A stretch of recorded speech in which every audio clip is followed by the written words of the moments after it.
എഫേസ്യ ലേഖനം 5 അധ്യായം 18 മുതൽ 21 വരെയുള്ള ഭാഗത്ത് വെളിപ്പെടുന്ന 3 കാര്യങ്ങളിൽ മൂന്നാമത്തേത് പിതാവിന് നിത്യം നന്ദി അർപ്പിക്കുന്ന ഒരാത്മാവ്.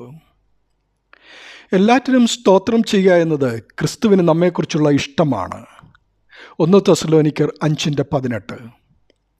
പിതാവ് നമ്മുടെ രക്ഷയെ പ്രതി പുത്രനെ ലോകത്തിലേക്ക് അയക്കുകയും തന്നിൽ നിന്ന് പുറപ്പെടുന്ന ആത്മാവിനാൽ നമ്മെ പുതുക്കുകയും ചെയ്തതിൻ്റെ നന്ദി ഹൃദയത്തിൻ്റെ അടിത്തട്ടിൽ നിന്നും അനർഗളമായി നിർഗമിക്കും.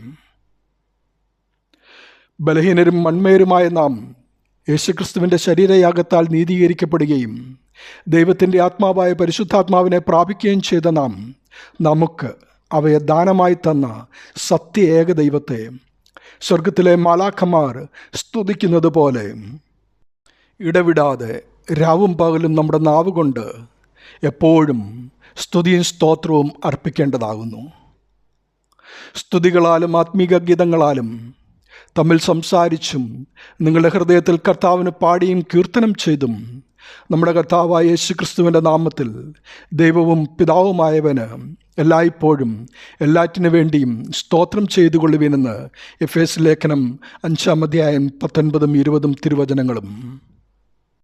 നമ്മുടെ കർത്താവായ യേശുക്രിസ്തുവിൻ്റെ മഹത്വം പ്രാപിപ്പാനല്ലോ അവൻ ഞങ്ങളുടെ സുവിശേഷ ഘോഷണത്താൽ നിങ്ങളെ രക്ഷയ്ക്ക് വിളിച്ചത്.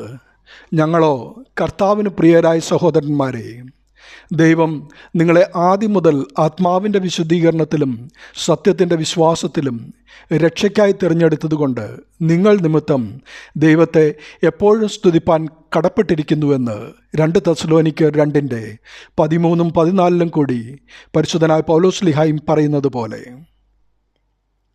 രക്ഷദാനമായി തന്ന സിംഹാസനത്തിൽ ഇരിക്കുന്നവനായ നമ്മുടെ ദൈവത്തിനെയും കുഞ്ഞാടിനെയും സകല ദൂതന്മാരും സിംഹാസനത്തിൻ്റെയും മൂപ്പന്മാരുടെയും 4 ജീവികളുടെയും ചുറ്റും നിന്ന് സിംഹാസനത്തിന് മുമ്പിൽ കവണ്ണു വീണ് നമ്മുടെ ദൈവത്തിന് എന്നേക്കും സ്തുതിയും മഹത്വവും ജ്ഞാനവും സ്തോത്രവും ബഹുമാനവും ശക്തിയും ബലവും ആമീൻ എന്ന് പറഞ്ഞ് വെളിപ്പാട് 7:12 പറയുന്നത് പോലെ നമുക്കും ദൈവത്തെ സ്തുതിക്കുകയും നമസ്കരിക്കുകയും സ്തോത്രം ചെയ്യുകയും ചെയ്യാം.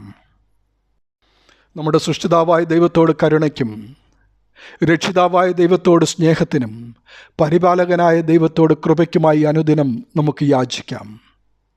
സകലത്തിൻ്റെയും ഉടയവനും സൃഷ്ടിതാവും രക്ഷിതാവും വീണ്ടെടുപ്പുകാരനും പരിപാലകനുമായ ത്രിയേക ദൈവത്തോട് ചേർന്നിരിക്കാം. അവനെ സ്തുതിക്കാം, ആരാധിക്കാം, വന്ദിക്കാം, മഹത്വപ്പെടുത്താം.